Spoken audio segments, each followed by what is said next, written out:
At the end of this podcast, if you do not agree with me at least somewhat, that it's a very decent, good, possible, really maybe should happen idea that Deion Sanders and Shedeur should go to the Cowboys in 2024 and lead them into the future, I don't know what to tell you because I'm going to give you some very compelling reasons why. It starts right now.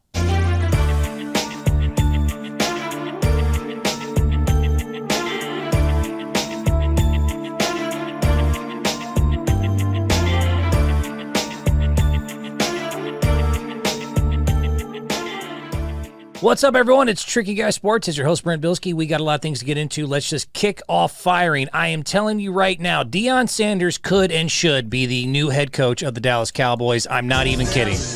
I'm not even kidding. This makes so much sense to me. After everything, after the dust is settled, after, we're the midway way through college, we're in week 6 now in the NFL, a lot of things are going to happen. That guy right there should take the money and should run to the NFL and be the new head coach of the Dallas Cowboys. I am not just saying this just to say it. And I'm going to make this all-encompassing, and I'm going to make it more about everything going on. But I am telling you right now, it's not a joke. Deion Sanders could and should be the head coach of the Dallas Cowboys. That guy needs to go there. And I know you're going to give me a million reasons, but I'm going to give you some convincing ones why, between Dak and McCarthy, between the Colorado hype dying down, between the Pac-12 no longer becoming the Pac-12, they're being decimated. I know he said he wouldn't be the first head coach to lie. The unprecedented legacy, the new NFL head coaches, the way they are, the fact that it's just the star, man. I mean, there's just certain things that just make sense. Deion Sanders as the head coach of the Dallas Cowboys in 2024 makes all the sense in the world to me. I mean, look at this. Look at even just the little mock-up pick. That's perfect. It's absolutely perfect. Deion Sanders needs to go ahead and get this done, and I'm going to let's get into the multitude of reasons. I'm going to break this down for you and explain to you why I'm not just saying this to be whatever. I really honestly think there's a possibility that there's a lot of good reasons for it, and again, sometimes the stars just align, man. Sometimes everything just works out together beautifully, and I think this is just such a perfect thing with him, his son, the whole nine. So let's go ahead and kick into it on the multitude of reasons why. I'll start off with the 9ers. Let's go ahead and go there early. This was just embarrassing. I'm sorry. If you're the Dallas Cowboys and you're a fan of the Dallas Cowboys, this absolute ass whooping they just took from the San Francisco 49ers, the team that knocked you out the last 2 years in the playoffs, the team that was supposed to be the litmus test. Brock Purdy looks like the MVP of the league if it's not Christian McCaffrey. They got the 2 MVP candidates on the same team, and this is the team that knocked you out before if you're a Dallas Cowboys fan. You were supposed to be ready with your number 1 defense and the new offense, the Texas Coast offense with McCarthy, and you were going to prove your point that after 2 seasons, even though it's just a regular season, that this matters and we're going to make a statement, and instead you got your asses whipped. You could not have failed this litmus test anymore. And it's become increasingly clear that they are the head of the NFC. The Eagles are right behind them. I would put the Lions above you. You are a distant 4th, 5th, or 6th. The Dak McCarthy era is pretty much on its way out. And that's my first reason why I am saying this, because I really do think by next year they're going to be looking for a new quarterback and they're going to be looking for a new head coach. The fact is, both of them are on their way out. Dak was once again in the big game. Yes, it's week 5 of the regular season, but this was supposed to be the litmus test. He failed again. In the big moments, he failed again. 3 interceptions and just could not have looked worse. The running game, once again, when it mattered, could not have looked worse. The number 1 defense that was supposed to be, the way they were going to re-identify themselves and win hard-nosed football could not have looked worse. 42-10. It was an ass-kicking. George Kittle, 3 touchdowns. Brock Purdy is now 10-0 as a starter in the regular season. It was the worst loss of the Dallas Cowboys just in the last 10 years. Since 2013, you have not taken a bigger ass-whooping. That was 2013 to the New Orleans Saints. You lost 49-17. This was 42-10 at a game and a time you were going to Bull Durham announce your presence with authority. You were going to prove a new point, and instead they ran roughshod over you. Look at these highlights. This was embarrassing. This was embarrassing at a time, and I know you still say you got a lot of moments left, but I don't believe it. I really don't see the McCarthy-Dak era lasting much longer than it is, because as great as Dak can be, and I like Dak Prescott. Let's go ahead and kick this things off as far as I think Shador would be a perfect and a possible replacement for Dak Prescott for a lot of reasons. One of the main ones is it's just time, man. I mean, look, his contract, he's going to be able to opt out next year. And Dak Prescott's going to want big boy money. And I just don't think, as the Dallas Cowboys organization, that they are going to be able to give Dak Prescott big boy money, nor do I think that he deserves it. Will some team bite on him and give him the money that he's looking for? Absolutely. But the amount he's going to be looking for is staggering on a team that is not just like you are complete everywhere else and you can spend the money on a franchise quarterback. You do not have $50+ million to spend the next few years, $200 million something total guaranteed on Dak freaking Prescott. You just don't. He's going to want that money. He's going to want that Joe Burrow 55 a year. He's going to want that Lamar Jackson 52, Pat Mahomes 53, Justin Herbert 52. He's going to want that 50+ money. And I mean, there's no justification for it. Not just that in almost every big game you can think of, Dak Prescott, for whatever reason, has just not been able to get it done. And a lot of times just look terrible in the biggest moments, which is, just frustrating and sad, because again, he's a good dude and I like Dak Prescott. But even this season so far, yes, you're 3-2, but the fact is Dak Prescott has only thrown for 1,061 yards in 5 games, so that's barely over 200. 69% completion rate, which is considering he's not even really throwing the ball downfield. 5 touchdowns, 4 interceptions, 3 in that embarrassment in their so-called litmus test to prove themselves versus the San Francisco 49ers. And I mean, he was outplayed by Mr. Irrelevant. I mean, yes, Mr. Irrelevant, by the way, is outplaying almost everyone. The San Francisco 49ers, led by Brock Purdy and McCaffrey and Kittle and that whole group there, at Deebo Samuel, I mean, they got studs all over that place. They are clearly, to me, the kings of the NFC. Yes, Philadelphia, you are right there too. You are 1A or 1B to their 1A. But still, I mean, 49ers have established themselves as the Super Bowl, favorites, at least to come out of the NFC champions and make their way there. I just don't even think there's even really, I mean, you can say it's early. You can say that there's still hope if you're the Dallas Cowboys, but, blind optimism's kind of your thing. I mean, just having that blinders on to everything happening here. Every time you've been tested and every time there's been a moment in the Dak Prescott and now McCarthy era, it just hasn't gone your way.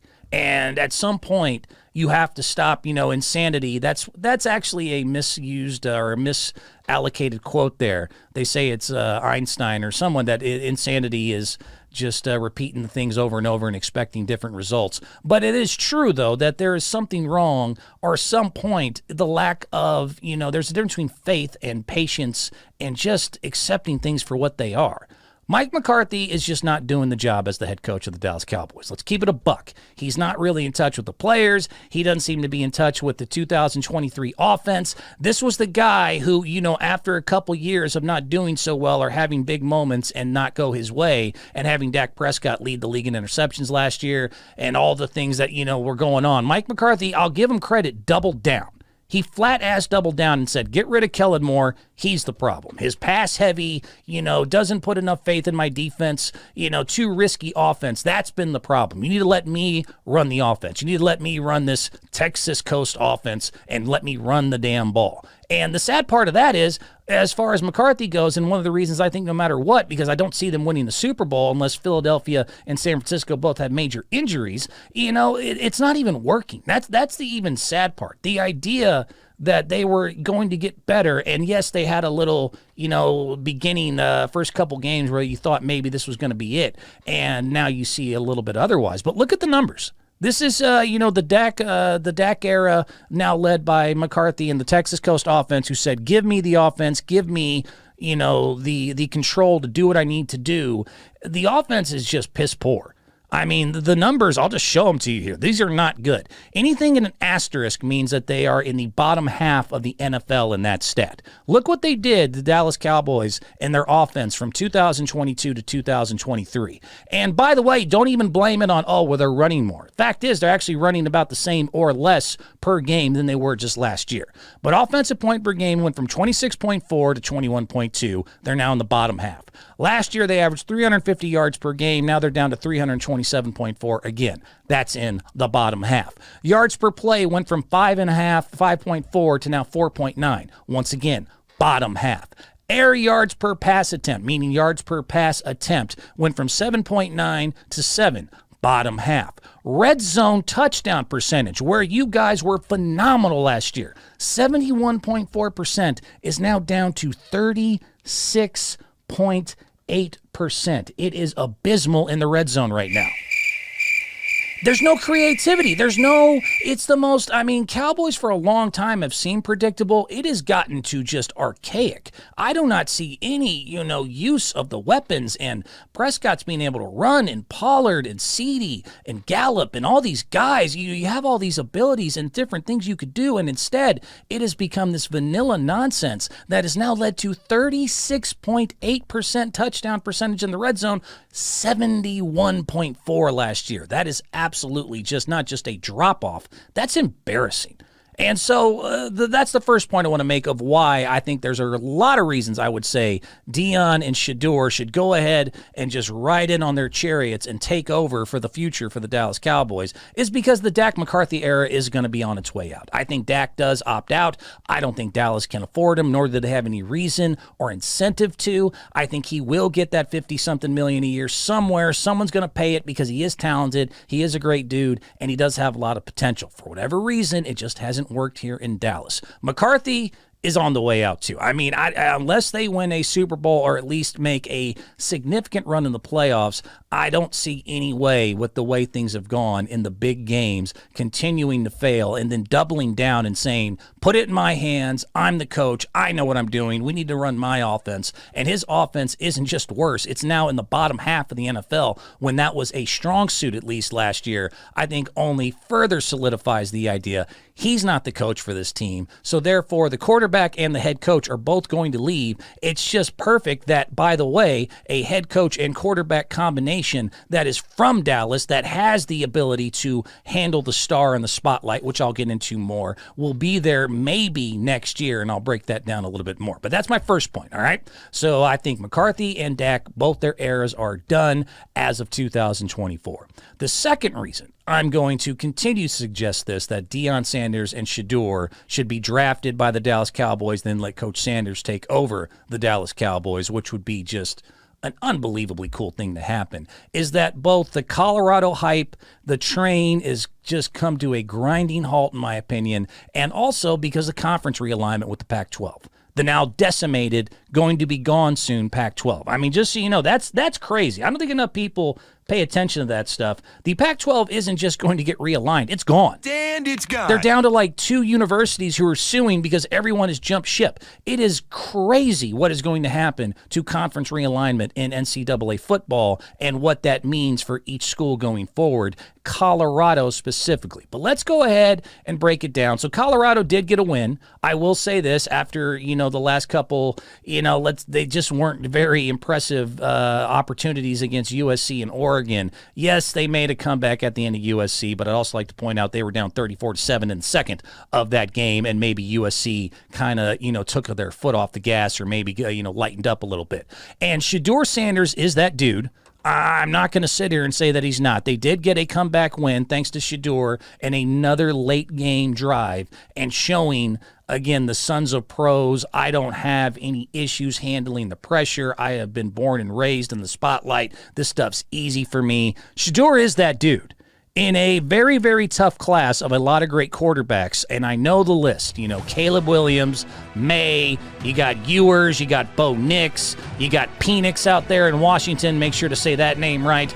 Shedeur Sanders is checking all the boxes.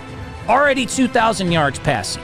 He's one of the, if not number one, he's number 2 in passing the entire NCAA right now. He has led multiple comebacks already this season. He has shown the ability to handle the spotlight. He can run, he can throw, he can play under pressure, he understands situations. But even Shedeur and Colorado, after their amazing 3-0 start, has started to fall back to earth, haven't they? They bought into their own bullshit a little bit, they got a little too cocky, and they got humbled by USC, and especially got just humbled by Oregon. But Shedeur is that guy. And he's going to be a top quarterback in either next year's or the years after draft class. Now, the question is going to be, where does he go in that? Now, if you're a Cowboys fan who should have at least a decent record at the end of the season, that's actually good news for you because, if you look at it and you consider it, I mean, you're going to have probably, I would say Williams goes number 1 overall to Chicago if everything goes the way it's supposed to. Maybe a New England or somebody trades up there. Denver is going to be looking for a quarterback most likely the way things are going. So May and Williams and maybe a Knicks maybe Penix will be gone. But in the middle of that first round, there is a very possible opportunity that the Cowboys are going to end up right there with it just laid into their hands where Deion Sanders is going to be 18th, 19th available, and you might be 18th, 19th somewhere in the draft or be able to barely have to, give up too much to trade up or down to get to that spot to go ahead and get him. And once again, I do think that the rose is off the bloom, the mustard's off the hot dog, whatever you want to call it. I mean, you can look at it glass half empty, glass half full, I guess, and say that, hey, Colorado's done great. They've already won 4 games. They only won 1 last year. But that's not the expectation, and that's not the level that Deion wants to set or Colorado wants to set. And if you look at the victories, let's keep it a buck. Let's look at the 4 victories and keep it a buck. They did beat TCU to start the season off. That came out, with a bang. It was unbelievable. Everybody loved it because of what TCU did last year. TCU's now 3-3. They look very mediocre. So even that highlight win isn't as great as we thought it was in week 1. Nebraska is now 3-3. They're as mediocre as they've always ever been. They beat Colorado State, who, by the way, is just 2-3 in the Mountain West, and that took double overtime and really a lot of things bouncing their way and a lot of luck to actually get that victory done, along with Deion Sanders doing his thing in crunch time. This last game, Arizona State, where once again he had to lead a last second, about 45-second left drive to get that victory versus Arizona State, and congratulations to him doing it, but just so you know, they're off to the worst start that they've ever been at since 1942. They are not, this power conference. Yes, it was their first Pac-12 win in a year. Yes, it was against a conference foe, but this is not an ASU that is by any means a juggernaut. So their 4 victories now, while much better, 4 times better than just the one they got last season, was against a TCU who's not nearly what we thought they were. Nebraska is just as they always are. Colorado State's not just in the small conference. They had a losing record, and it still takes them 2 overtimes to get that done. Arizona State's off to the worst start since 1942, and it still took a last-minute drive to go ahead and beat Arizona State. The 2 times they were tested was number 10 Oregon, where they got their asses kicked 42-6, and number 5 USC, where Caleb Williams proved again that he's the number 1 quarterback in the mock drafts going forward, and they were down 34-7 in the second. Yes, they made it a game at the end, 48-41, but it wasn't like this was just a battle all the way through. If you want to be realistic, it's more likely that USC, once they got up 34-7 in the second quarter, probably said, we got these guys, and then Shedeur and the guys are able to do what they can do, which is make a late game push there. But I mean, still, you look overall, it's Colorado too, and that's the other thing. It's not like Deion is like at his alma mater. It's not like, Shedeur is just, I mean, they like life at Colorado, don't get me wrong, but it was like his first choice. I mean, you got to remember, just a year ago, this hype train has moved so quick.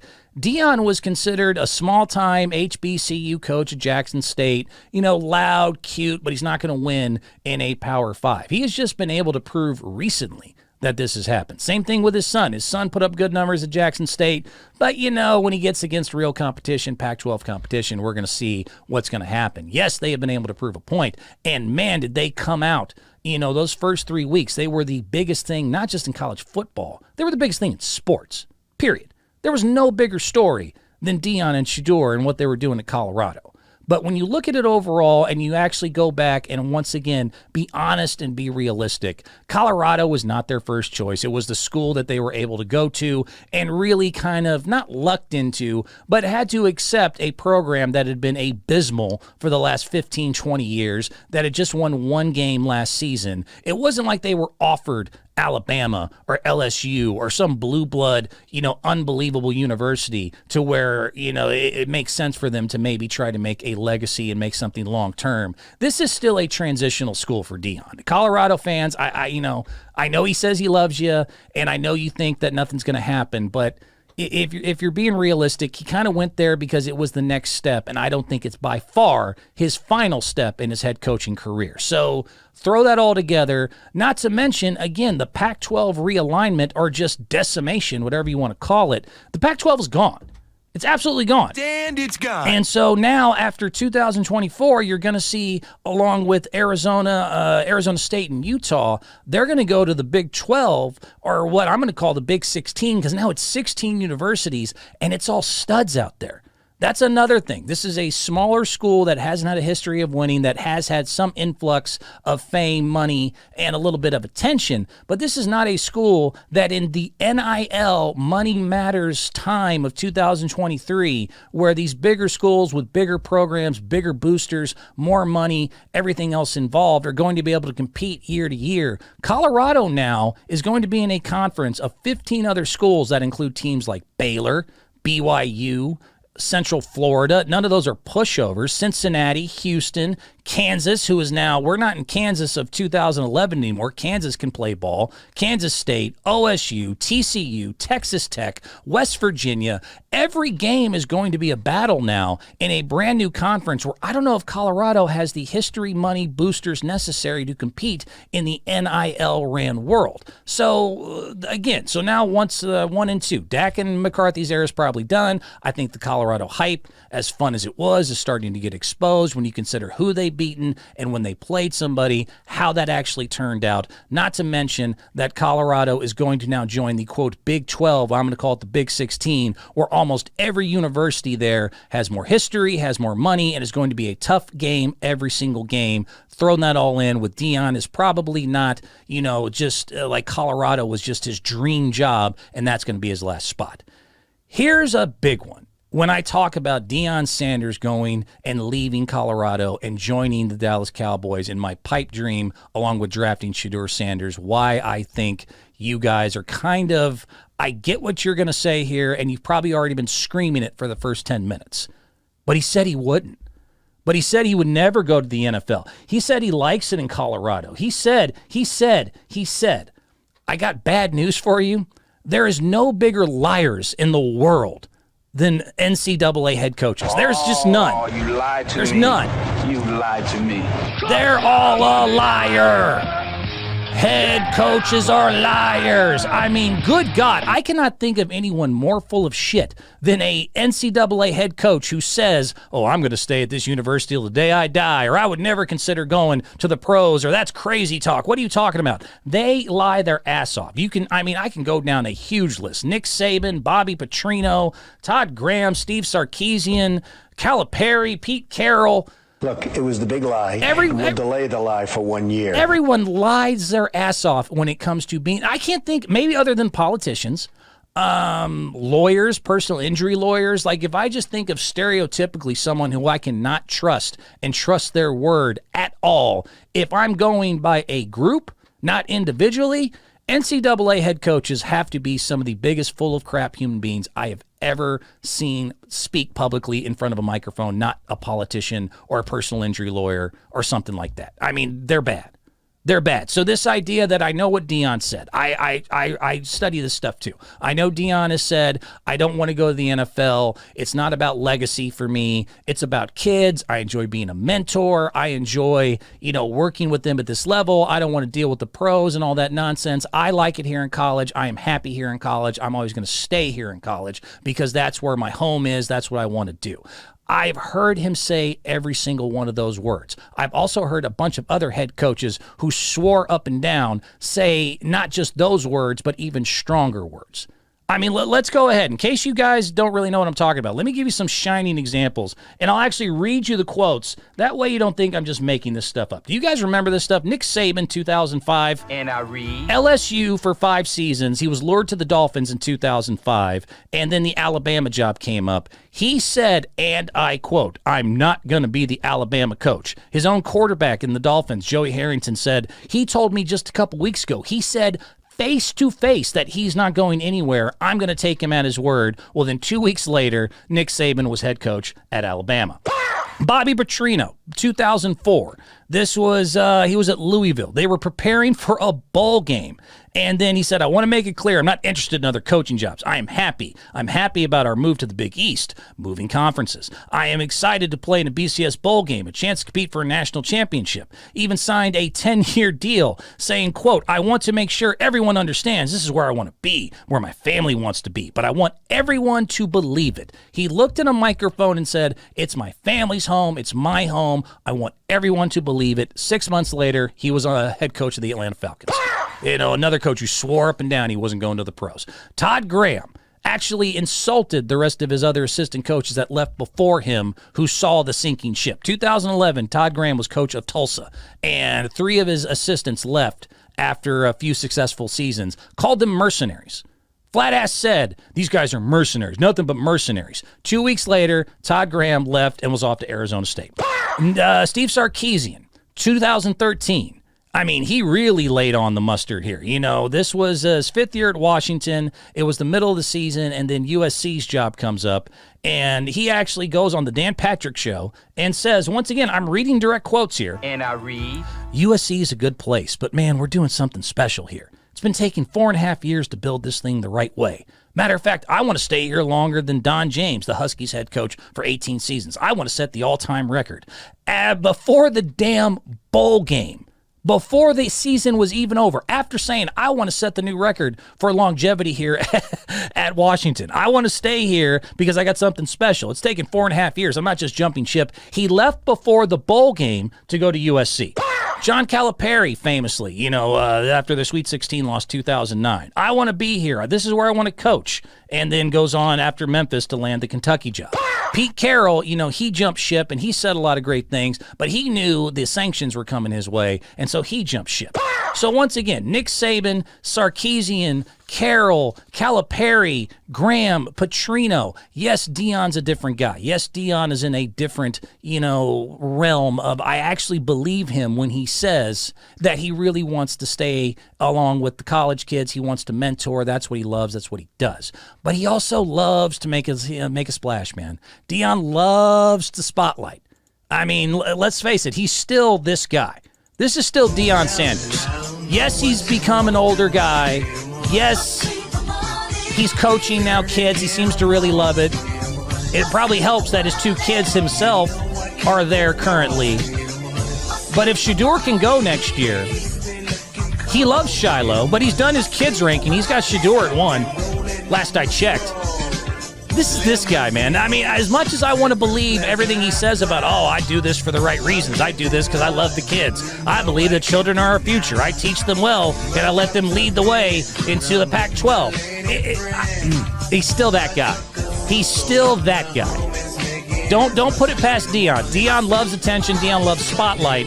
And Deion probably loved all the attention he was getting currently at Colorado. But now that a couple losses has kind of dropped them, we're not talking about them the way that we used to. I could really see, along with, again, a long list of head coaches who have said, I would never leave him leaving. So that's a big one for me. The ones they're going to throw at me, well, he said he wouldn't. He said he wouldn't leave. He said he'd never go to the NFL. You can't, if he says something into a microphone, it must be true. I read it on the internet. Nick Saban, Petrino, Graham, Sarkisian, Calipari, Carroll, stop it. These coaches lie to your face all the damn time and might be the biggest liars, again, not named personal injury lawyer, not named a politician. They lie. Oh, you lied to me. You lied to me. They're all a liar.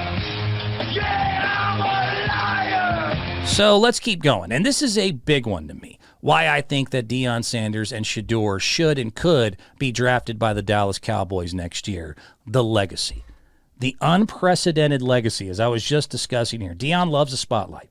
I don't think I'm speaking out of tune here. Deion loves attention. His son is right along with him. He, flexing the watch, pissing people off, flexing the Maybach he's got. They are not about being quiet. And now that the dust is settling at college a little bit, people like that are always looking for that next big story, that next big step. You cannot make a better story. I mean, I don't think you can write one. I don't think Hollywood could write a better script than having Deion Sanders and Shedeur go to the Dallas Cowboys, his former team, but more importantly, And I want you guys to pay attention to this. If Deion was to coach the Cowboys and then coach his son, they would not only be the first ever to do that, ever in the history of ever. There's never been a head coach and a quarterback on the same team. But if they're able to win and both do it, and I'm going to say this, as black coach and black quarterback, that is... Dude, there's no way that does not become a movie. You cannot tell me with a straight face you can think of a better story or a better legacy-setting, precedent-setting, flashy, just look at the most, just an unbelievable story than the former team that he used to play for. Deion goes back to head coach, and they draft his kid as the quarterback. A black head coach and a black quarterback where both of those things have been historically either doubted, held down, or whatever you want to say. It has been an issue and has been at the forefront of a lot of media attention that both of those racially have a hard time getting what they deserve. That head coaches still don't hire enough black people, and that the black quarterback still gets, stereotyped and pigeonholed and tried to put the safety in other places and whatever, and that it's not been fair. If they're able to do this in Dallas, after they both were doubted, oh, that was Jackson State, that was cute. Oh, it's Colorado, that's just NCAA. And they are somehow, because the stars aligned to where Dak Prescott looks like he needs to move on and is going to move on, where Mike McCarthy gets himself fired, and they both waltz in to 2024 and eventually lead the Dallas Cowboys to their first Super Bowl since the last time he actually played. Even if you wrote that script, Hollywood would be like, it's a bit much. It's a bit much. You're throwing in every inspirational, sweet thing you can throw in. You're throwing in race. You're throwing in going against adversity. You're throwing in father-son. You're throwing in, the Rudy dodging all the, the troubles and things that could stop you. It's too much combined. It's a great story, but nobody would believe it could actually happen. There's at least a 1% possibility it could actually happen. Can you imagine? Can you just imagine the all-time legacy that would leave, not just for Deion, but for Shedeur, if they were somehow able to pull any of that off? It's the greatest story ever told, maybe in sports, and I'm not being dramatic. I am being deadly effing serious that would be the coolest damn thing ever. For everything I just listed, for NFL, for football, for father-son, for race relations, for, treating people fairly. They would truly be forever known as the greatest father-son duo in sports. And up there with like the Jackie Robinsons and the legendary stuff that just never dies, man. Those guys would live forever. I'm gonna live forever. That's something that lives forever. The Tin Cup. Have you ever seen Tin Cup? He hits the 12 at the end. No one's going to remember who won or lost. They're going to remember your 12. No one's going to remember half the Super Bowl champions 50 years from now. If Deion and Shedeur were able to come together and do that together, black head coach, black son at quarterback, I keep saying the words, and I know that makes people a little whatever, but this is something I have been lectured.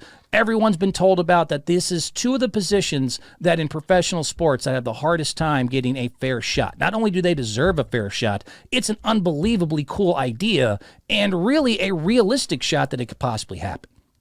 So there you go. The legacy, and also let me throw this one in here. Another reason why I'd put Deion as a NFL possibility at head coach and then drafting Shedeur. But for Deion at the NFL level, this is no longer the old school NFL. The old school coach doesn't work anymore. This is a new time. This is a new era. We're in a new, league where, the ones that work, the head coaches that work in 2023, It's been proven over and over. The pattern is now starting to repeat itself. They need to be young, they need to be player-friendly, but they still have to be tough, they have to be creative offensively, and they have to be in touch with these kids. The fact is, the NFL average age is 26 years old. These are children. How do I reach these kids? You got to be able to reach these kids. And Deion Sanders, one of his biggest strengths, besides all the other great things he does, he knows how to reach these kids, man. He gets the kids' attention. They like him. They get him. He understands them. It's a very good relationship that demands excellence and demands hard work, but also understands who they are, where they're coming from. I don't know if there's anybody more in touch with the kids right now as a head coach than Deion Sanders. How do I reach these kids? You know who's not reaching who's not reaching these kids anymore? Belichick's, Sean Payton, McCarthy. All of them are now combined 5-11. You look at the top 5 head coaches in the NFL currently right now, other than Andy Reid, who's older, but let's also give him his credit, Hawaiian shirt wearing, fun-loving, looks like the guy who says diabetes. He definitely is in the realm of the player-friendly coach. But then you look past him. You go to guys like Shanahan, 43 years old. San Francisco's now 5-0. You look at Mike Tomlin,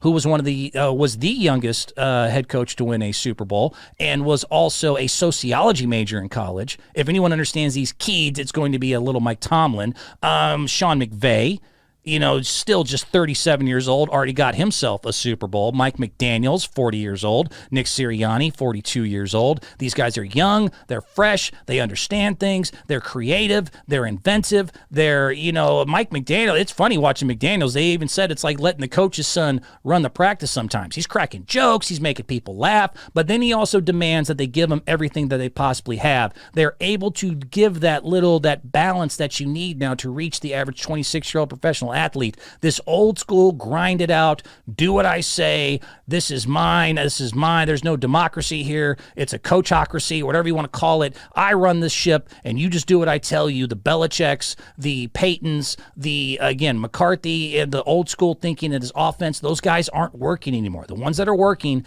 are the Andy Reids, the Sean McVays, the Mike McDaniels, the Nick Siriannis, the Kyle Shanahans. They know how to reach the kids. I reached these kids. It's just a fact. And the last point I'm going to make, because I need to go ahead and move on here, but like I said, for a lot of reasons, Dak and McCarthy, in my opinion, will be done in 2024. The Colorado hype train has really come to a grinding halt after Oregon, USC, and barely beating Arizona State. The Pac-12 is going to be decimated. They're going to be joining the Big 16. He said he wouldn't, that he'd never leave and go to the NFL. He would join a long list of head coaches that would go to the NFL. It would be an unprecedented legacy for 1,000 different reasons if they were able to actually get it done. Father, son, black head coach, black quarterback, leading the way, father, son for the Dallas Cowboys, and doing all that together would be a story that Hollywood couldn't write. A new era of head coach is perfect for Deion Sanders. Young, inventive, creative, tough, but can still reach the kids. And another reason I think this is just a perfect idea and opportunity, it's because it's the Dallas Cowboys and you're the star. There's no bigger franchise, and I don't say this as a Texas homer. I am not a Dallas Cowboys fan. I am going by the statistics and the truth. There is no bigger franchise in professional sports than the Dallas Cowboys. In case you don't know this, they just did it again. Dallas Cowboys are ranked number 1 at $9.2 billion in revenue. I want you to hear that one more time. They make $9.2 billion in revenue. They are the number 1 producing professional sports team in the entire planet. They make now $1 billion in revenue a year. There's no bigger team than the Star. I mean, the next closest are the Warriors making 7.5. 2 through 9 or 2 through 10 all make 7.5 or less. They make $9 billion.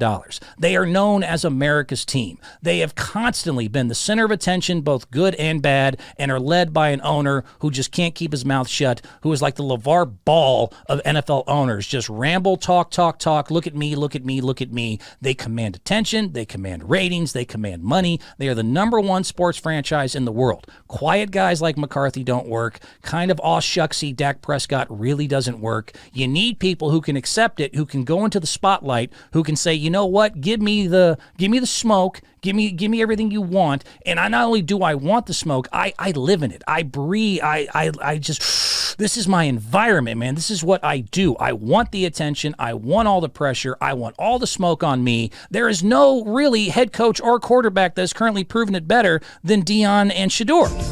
They love this stuff. They live for this stuff. What am I missing? Dak and McCarthy are done.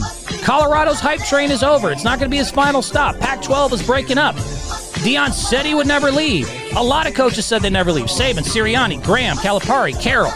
It's an unprecedented legacy to go back to his former team with his son, black head coach, black quarterback, and lead them to the first Super Bowl since he's been playing. It's a new era of NFL coach. They no longer work with the old school, the Belichicks don't work anymore. The Sean Paytons don't work anymore. You need to be young. You need to be cool. You need to be a McVay. You need to be a Sirianni. You need to be a Shanahan, a McDaniel.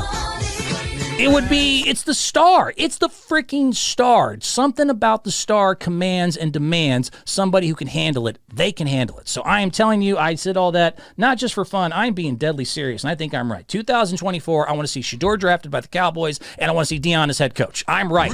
I'm right on this. I am a genius for figuring this out, even though I'm not the first one to figure this out. But there again, the stars could align.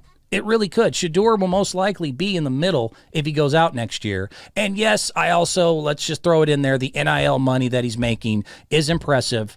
And it's not like he's going to be, struggling out there in Colorado. But I don't think that's either one of theirs final stop. And I also don't know if Deion wants the attention and now his kids leave. If Shedeur does leave next year, which is a tough draft class of quarterbacks to compete with, but that also might fire him up to want to go ahead and prove himself. There's a lot of things that still need to fall, a lot of dominoes that have to go. But there's at least a path that can be seen to where this will actually happen. I want to see it. It would be amazing. I am right. You know I'm right. It's a good idea. It should go down. Jarrah, I hope you're listening. I am the smartest man alive! That was a lot. It's a lot there, wasn't it? Let me move on to a quick little subject I want to get into, then I'm going to throw in some videos here. Let me just say this. AI is bananas. It's crazy. It's psycho. Artificial intelligence is real. It's coming. I am a Black Mirror fan. I am a tinfoil hat wearing psycho about this. I am piss scared of artificial intelligence. I believe it's like, iRobot Will Smith, that it's going to kill us all. One day, Terminator. One day, the machines are going to, Skynet is going to drop the bomb. It's going to drop the bomb. You will not be able to get to the chopper. The chopper will be not there. Nah, Newton John Connor. I'm being serious, though. I really think it's going to kill us all. So let's at least have fun with it in the meantime. I mean, might as well. There's not much we can do. This world is coming. Artificial intelligence is truly getting crazy, and sports is starting to get influenced by it in some fun ways, in some interesting ways. So in case you missed it last night, Travis Kelce had an unbelievable game, 129 yards on 7 catches. Taylor Swift was once again in the building, and, he had the big bad sprained ankle, but with Taylor watching him and leading him on in the stands there along with Brittany Mahomes, you could say that he quote-unquote shook it off, right? I know. It's an easy joke. But back to artificial intelligence. So a few weeks ago when this happened, my, contest and thing I gave y'all and really didn't get, even on TikTok and YouTube, really anyone. It's a harder thing than you think. I wanted you to come up with, I was saying when they break up, because they're going to break up. Taylor and Travis, there's a lot of reasons I don't want to get into, make this the E! Channel. It's not going to work out. I'm sorry. I just don't see it happening. So when they do break up and Taylor releases the album that I've entitled Red Flag, what will be the name of the breakup song? And so the 3 that I came up with that I thought were pretty good were Travesty. Travis Kelce, so it'll be a travesty was the first title of my breakup song I thought of. Blank Spaces, a.k.a. I Can't Write My Name, which I thought was funny, but a lot of people were like, oh, head trauma, that's funny. Yes, it is. And then Cowboys Like Me, because I said she was going to leave him for Dak Prescott. So again, my 3 for the breakup song when they do finally call it quits are going to be Travesty, Cowboys Like Me, or Blank Spaces, a.k.a. I Can't Write My Name. Well, AI did it and did it better. This is the scary part about artificial intelligence. They don't just do the things now that we can do, they do it better. There's a very cool website called There I Ruined It, and he does a lot of good stuff here, but they used AI, I guess, to come up and make a song. So now they actually have a goddamn song. This was actually put, it's brilliant, it sounds like Taylor, and it's perfect. This is exactly what a breakup song could and should sound like when it does come out. He called it Throw a Flag on the Play, and it's brilliant. So again, this is all AI created. This is, when Taylor and Travis don't work out, what's it going to sound like? It's going to sound just like this. You stole my heart, you intercepted. This is nuts.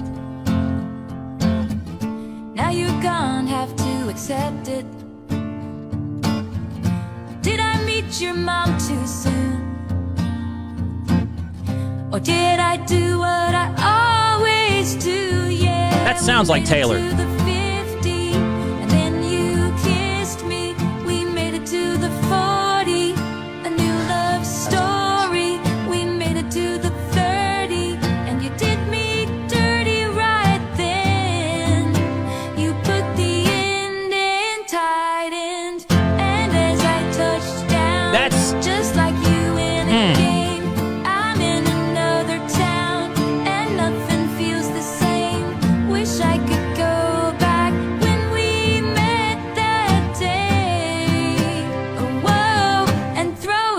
flag on the play. Dude, that sounds so much like a Taylor song. I have a girlfriend who loves Taylor Swift and plays me all the Taylor songs. That's crazy. That is crazy that was able to come up with that. That sounds just like it. Those are brilliant lyrics. That's a great title. That's better than Travesty. That's better than Blank Spaces. Can't Write My Name. That's better than Cowboys Like Me.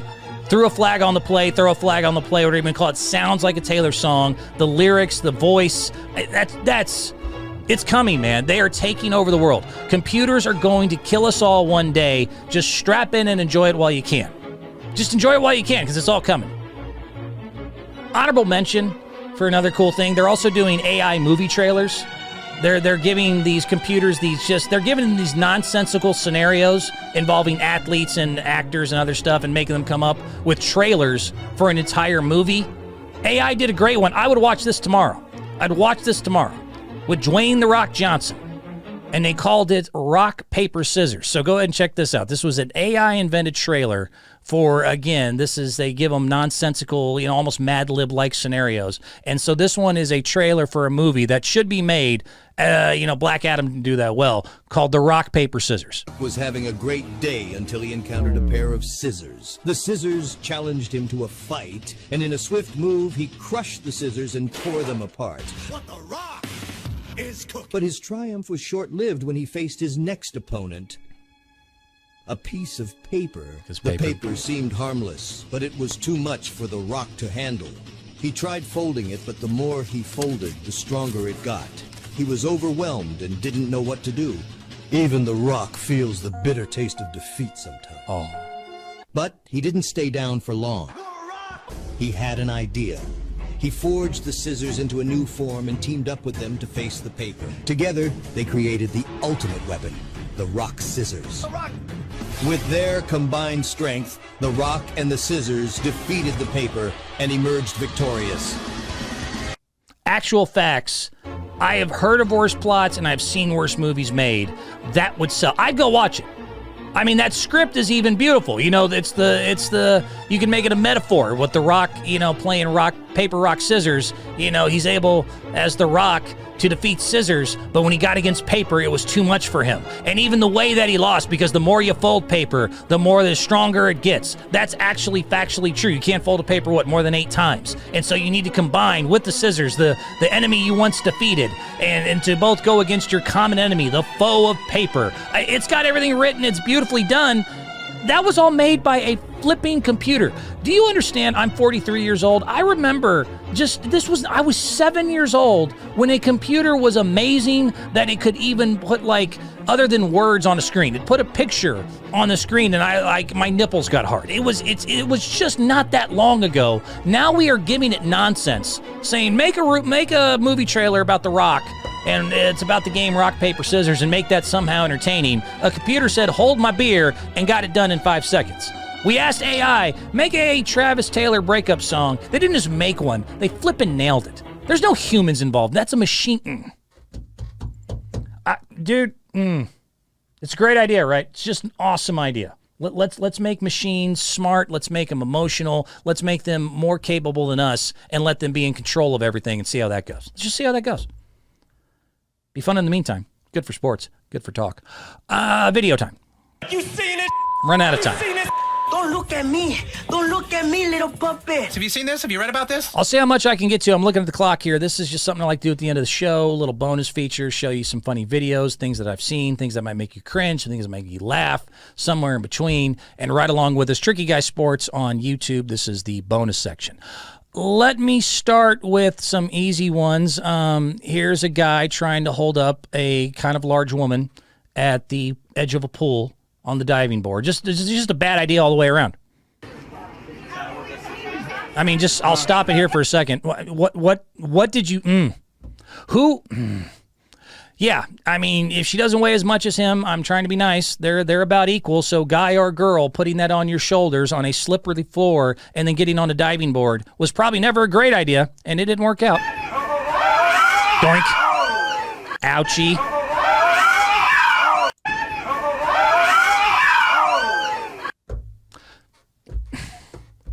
What? I mean, I'm sober now, so maybe I forget how stupid. I mean, hey, I'm going to put you on my shoulders on the slick floor.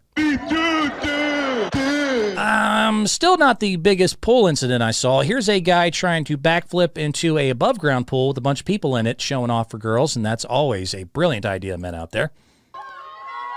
I'm going to do a backflip off of the pool, off the basketball net into the pool that's only like 3 feet of distance away from me with people all circling me. This is a great idea. This is awesome. Yeah, oh, F, like, what do you...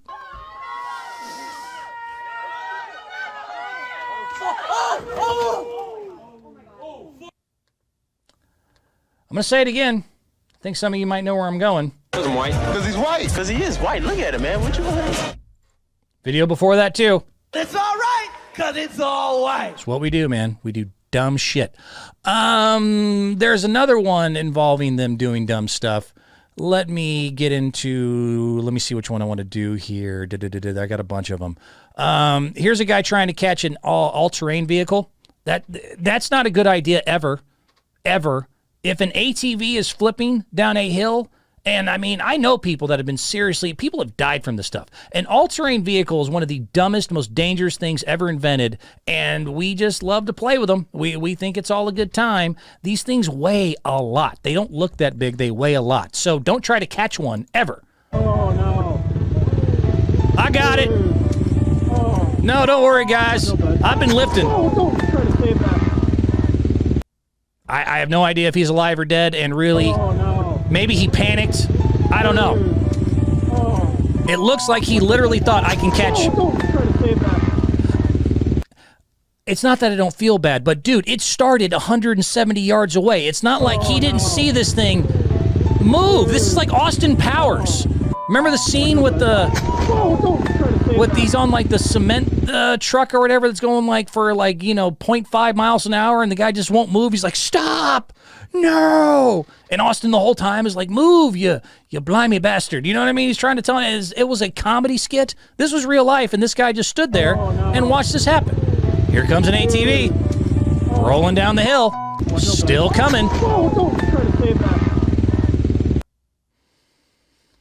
I am a dumb. Hope he's all right. I have no idea. I only find these videos on the internet, and I have no follow-up. What else do I have dumb people doing dumb stuff? Oh, here's a guy golfing on ice, on a flippin' ice pond of like 1 inch thick, because, you got to play it where it lies. I ain't taking no drop. I got it. Take a drop. I can hit that sumbitch right there, 150 yards. I tell you what, I was watching Tiger Instructional...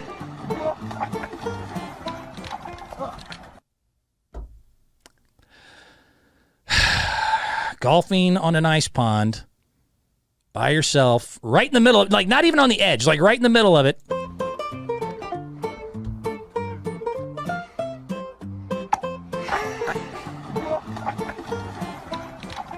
I don't need no one's help. I can hit it out here. I ain't taking a drop for nothing. Not the worst. This is kind of sad because, look, I'm 2 years sober. I've been to, rehab, and I, admitted alcoholic, the whole thing. So maybe this is a guy at the end of his rope here. But some guy, one of the reasons men get away and go golf, a lot of times just to get away from their family and their wives. I mean, let's keep it a buck. A lot of times men just go to the golf course, not really to golf, just spend some time with their guy friends, not be bothered. Most women don't want to join you anyways. And then afterwards, you go to the 19th hole or whatever they call the bar, and you get yourself sloshed. I think this guy falls into every category. And, I don't think he wanted this on video, but it is, and it's viral. Check this out. What a nice woman. You're basically assaulting her, and then now she's helping him, I can drive. My wife said I got to be home 20 I don't think you should be driving at No, you shouldn't, but you can't do anything at this point, really, or else. Lady's trying to stop him. Should I take his keys out? I'm good. I know, you're right.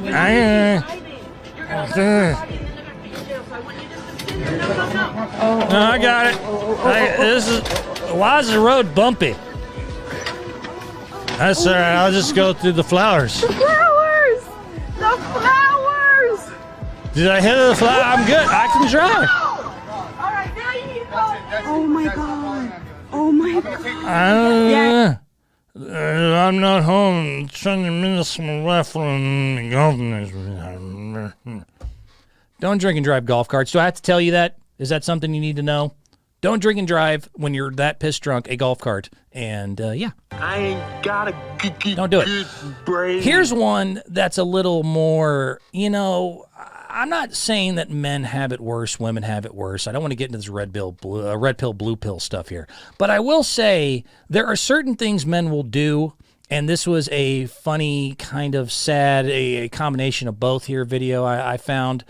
Just so you know, ladies, we are really trained, taught, and just almost hardwired to not try to burden you with whatever we're going through. If we're going through something, everything we've been taught, everything that we've been, role models in front of us, men in general, we don't do a lot of things right. And yes, there's a lot of issues on both sides of the fence here. But there is a truth to where we don't want you to see our pain. We don't want you to see what we're going through. We try to hold it in. We don't want to, bring it on you. We want to keep it internal. This is a brilliant example of what I'm talking about, because that's exactly what happened here. A guy who was clearly in pain, his girl comes out, and he does everything he can to not make her worry. Watch this. Guy on a ladder. Boom. Boom. You got to see that again. Guy on a ladder. Ouch. Oh, my God. Neck snapped. I mean, that looks like a movie. In trouble, right?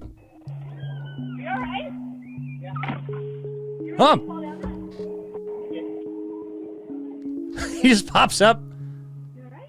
Yeah, I'm good. I'm golden, honey. I'm great. My neck's turned around. My head's turned around the wrong way, but I'm awesome. Don't worry. I'm fine.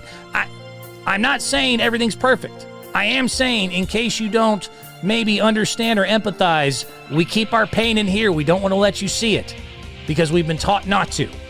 Even if we fall off a ladder and snap our necks, Exorcist Beetlejuice style, where our head starts spinning, as soon as you walk out that door, you okay? No, I'm good. No, I'm like a cat. Maybe he was a little embarrassed too, but I promise you there was a little bit of like, I don't want you to worry. I'm going to be all right. Telling you that's what that was. I'm telling you. Do I have any more fun ones before I got to roll out of here? Oh, Lord. Okay. We're going to call these questionable inventions. These are my last two. We're going to call it a day. All right? I'm going to call these both questionable inventions. First one's not necessarily an invention. It was thought up by somebody. I don't think this is what it was designed to do, but they did it. So we're going to call this one, as it's been entitled already in the video, the Gluck Gluck Mobile. Okay? So here comes the Gluck Gluck Mobile. Miami. Welcome to Miami. Welcome to Miami. This is the most Miami thing. I got to see it again. Welcome to Miami. Welcome to Miami. Welcome to Miami. Welcome to Miami. This is the most Miami thing. The Gluck Gluck Mobile. Older people, look up what Gluck Gluck means and you'll figure that one out. This one was in 2006, which isn't that long ago. And it's a little more like, I'm just going to say, sometimes you need people to kind of go, hold on. Like maybe look at what you're doing and maybe, you sometimes need to have the devil on your shoulder. It's beneficial sometimes because if you're too innocent, you'll make things like they did in 2006. They called it the Oozinator. If there's nothing wrong with this, then I'm a bad guy. You tell me if you see anything wrong with this commercial. This is a real commercial from 2006 for a kid's gun called the Oozinator. What do you call the new water and ooze blasting Oozinator? Oh, yeah! Gross! Disgusting! And of course, awesome! The new Oozinator blaster from Super Soaker. Make your pumpkin required refill so...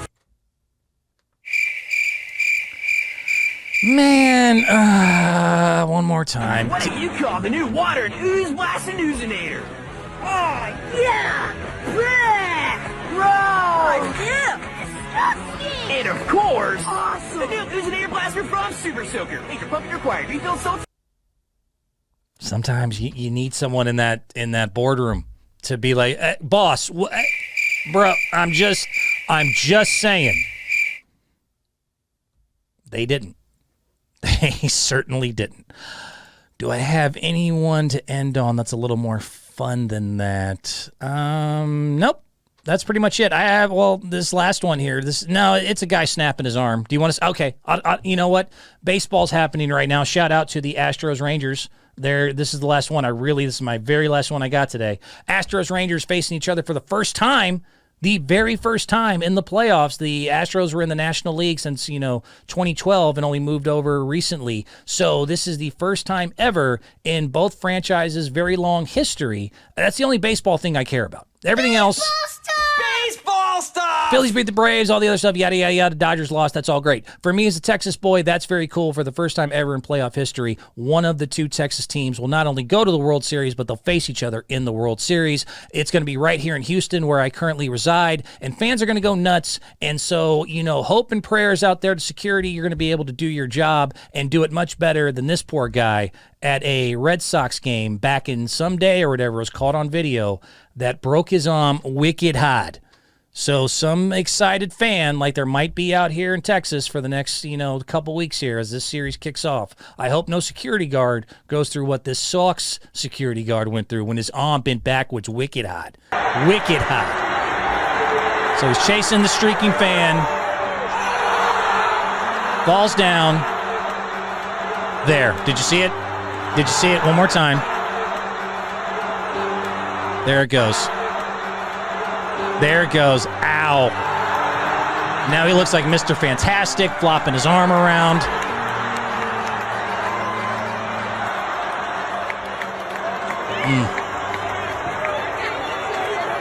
He didn't cry, though. I'll give him that. He didn't cry. Are you crying? There's no crying. There's no crying in baseball. There's no crying in baseball. No crying when the podcast is over. It is. Don't cry. Talk to you next time.